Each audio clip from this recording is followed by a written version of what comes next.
महाराष्ट्र के लातूर शहर में ग्रीन बेल्ट की 11,800 वर्ग फुट जमीन हड़पने का सनसनीखेज मामला सामने आया है।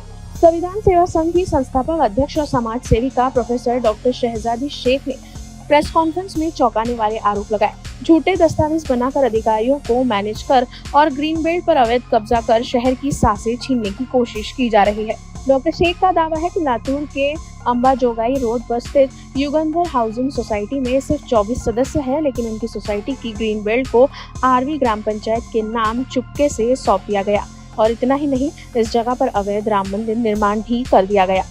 मुझे राम मंदिर से नहीं बल्कि इसके नाम पर हो रहे भ्रष्टाचार और गलत गतिविधियों से आपत्ति है, डॉक्टर शेख ने साफ कहा। लेकिन विरोध के बाद मामला धार्मिक और जातिगत रंग दे गया और उन पर झूठे केस दर्ज कराए गए। कानूनी मोर्चा भी गरमाया। इस पूरे मामले को लेकर डॉक्टर शेख अब हाईकोर्ट और सुप्रीम कोर्ट में याचिका दायर करने जा रही है। प्रेस कॉन्फ्रेंस में संविधान सेवा संघ के उपाध्यक्ष एडवोकेट गोविंद शिरसाट ने कानूनी पहलुओं पर विस्तृत जानकारी दी और कहा कि ये सिर्फ जमीन नहीं बल्कि जनता का हक है, जिसे बचाना जरूरी है। महिला शक्ति का संघर्ष।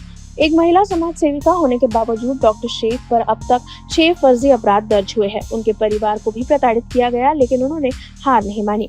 ये मामला ऐसा है कि हमारी युगंधर हाउसिंग सोसाइटी है, उसके अंदर 24 प्लॉट है, अढ़ाई एकड़ का मामला है वो। उसमें 11,800 स्क्वायर फुट का एक ग्रीन बेल्ट है, जिसमें पहले मंदिर बनाया गया।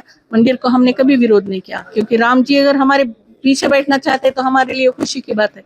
लेकिन राम जी की भक्ति के आड़ में आकर आप जो विकृति कर रहे हैं, कुछ लोगों को टारगेट कर रहे हैं और पूरा माहौल खराब करने का जो आपकी कोशिश है कुछ लोगों की, तो वो कोशिश कहीं तो उनके कोशिशों को कहीं तो हमें रोक लगाना है और हमारे शहर का माहौल कैसा शांत रखना है। और आज का जो मसला है वो 11,800 स्क्वायर फुट के ग्रीन बेल्ट का है और इसी के साथ कई ऐसे ग्रीन बेल्ट है जिनको लोगों ने कब्जा किया है। तो मैंने ग्रीन बेल्ट के लिए लड़ाई लड़ी और वो ग्रीन बेल्ट की लड़ाई एक महिला कैसा, मतलब किसी से ना डरते हुए, एक फैमिली का नहीं सोचा, किसी का नहीं सोचा कि समाज के माध्यम से क्यों, समाज के लिए इतना लड़ने की क्या जरूरत है। वो झुकती नहीं तो उसे किस तरह से झुकाया जाए, इस ऐसी कोशिश है। ये तो होते आई है, होने वाली है, लेकिन कई महिलाओं ने इन सब से जूझ कर भी अपने कार्य को आगे बढ़ाया। मैं भी करूंगी और मेरी यही कोशिश रहेगी। मीडिया से हमें अपेक्षा यही है कि इस मुद्दे को आप मैंने अभी बोला कि आज तो हम एक छोटे से गाँव से लेके पूरे दुनिया में मीडिया के माध्यम से, इंटरनेट के माध्यम से हर बात पहुंचा सकते हैं। तो आप वो कीजिए और लोगों में जागरूकता लाने का काम कीजिए कि बाबा सिर्फ हम घर तक कब तक सोचेंगे, बाहर का रास्ता हमारा है, बाहर का ओपन स्पेस हमारे है, ये शहर हमारा है। इस पे कब्जा करने वाले को हम किस तरह से प्रताड़ित कर सकते हैं या उनका सामना कर सकते हैं, इसका एक उदाहरण आप पेश कर सकते हैं। आगे हम हाई कोर्ट में रीट दाखिल करेंगे, क्योंकि इसमें बहुत सारे कार्यालय, ऑफिसेस है और मेरा संवैधानिक अधिकार है कि मैं अपने अधिकारों के लिए लड़ूं। रीट इसलिए दाखिल की जाती है कि आपके संवैधानिक अधिकार का अगर हनन होता होगा तो हाँ, आप जाके उच्च न्यायालय में, सर्वोच्च न्यायालय में जाकर लड़ाई लड़ सकते हैं। मैं सुप्रीम कोर्ट तक जाऊँ। डॉक्टर बाबा साहब अम्बेडकर के दिए हुए संवैधानिक अधिकार लेकर मैं आखिरी सांस तक लड़ूंगी, उन्होंने ऐलान किया। लातूर में ये मामला अब जनता, मीडिया और सोशल प्लेटफॉर्म्स पर चर्चा का केंद्र बन चुका है और ग्रीन बेल्ट हड़पने का ये खेल कितना बड़ा है, इसका सच आने वाले दिनों में अदालत में साफ होगा। लातूर से न्यूज़ फर्स्ट के लिए हारून मोमिन की रिपोर्ट।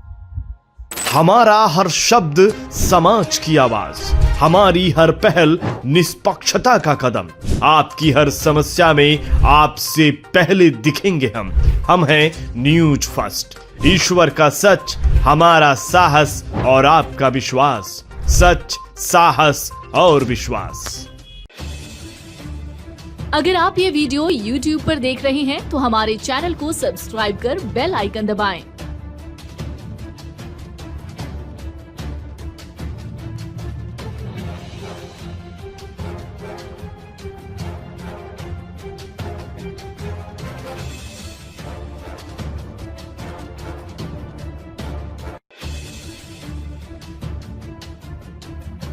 और Facebook पर देख रहे हैं तो हमारे पेज को लाइक करें।